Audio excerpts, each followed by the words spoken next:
Hey everyone. I wanted to come on here to make this video because it's something that's a very special, important thing for me. Because today is the 60th anniversary of the release of the Beatles' first single on Parlophone Records, which is "Let Me Do," backed by the song "P.S. I Love You." And here is my copy of it. This is the 50th anniversary that came out, I believe in 2012, and this is the right one that's supposed to have came out, the one with the actual single version of it. And in case you guys didn't know, the single version of "Let Me Do" was recorded at EMI Studios on September 4, 1962, which is about 20 years before yours truly was born. So therefore, every time that "Let Me Do" has a recording anniversary, that's the anniversary of my birth as well. Yay! So yeah, so "Let Me Do" as well as its B-side "P.S. I Love You" were both recorded on September 4, 1982. This is the version with Ringo on it. So actually, when we're talking about the anniversary of the single, we're talking about that very first version of it that had Ringo on drums. The version that had Alan White on it was recorded on September 11, 1962, and that became the single version going into 1963 on.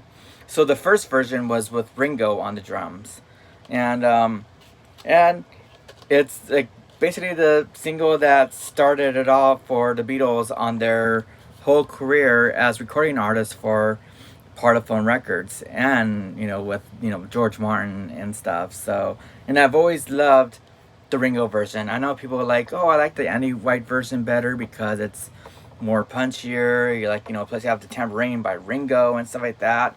Um, I've always liked the Ringo version more. I feel like it's more bare bones, salt in the grain of the earth, kind of feel to it. And it really just shows, like, the how four guys will go from sounding like this to the amazing music that will make from here on out. And so I've always loved this version of it. So this is the 50th anniversary. Sadly, I never was able to track down an original one because we all know the original ones of this are very, very pricey. And even though me being a Beatles collector, it's not like I've ever been able to see it in the wild, at least. Um, so yeah, so it came out like this originally in some type of, you know, um, yeah. And I always love that label too. That's such a really cool label, and I'm glad that when McCartney did the Run Devil Run stuff, when he put out both the vinyl version as well as the singles, it used that label as well. And of course, this will be reissued years later with different Parlophone labels and stuff like that. Up until I want to say 1982, when I was born, yay! It was reissued to look like this.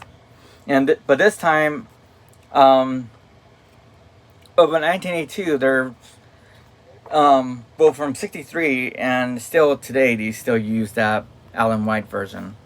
But they always kept the single labels the same.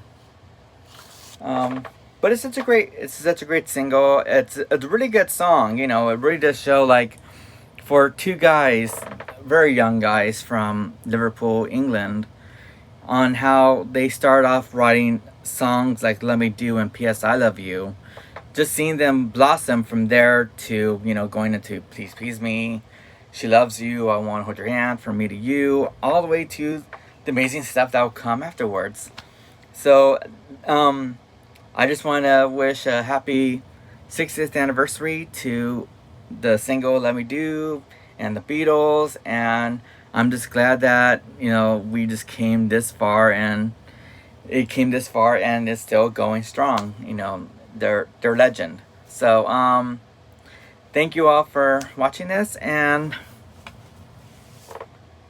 happy anniversary. Let Me Do. And P.S. I love you.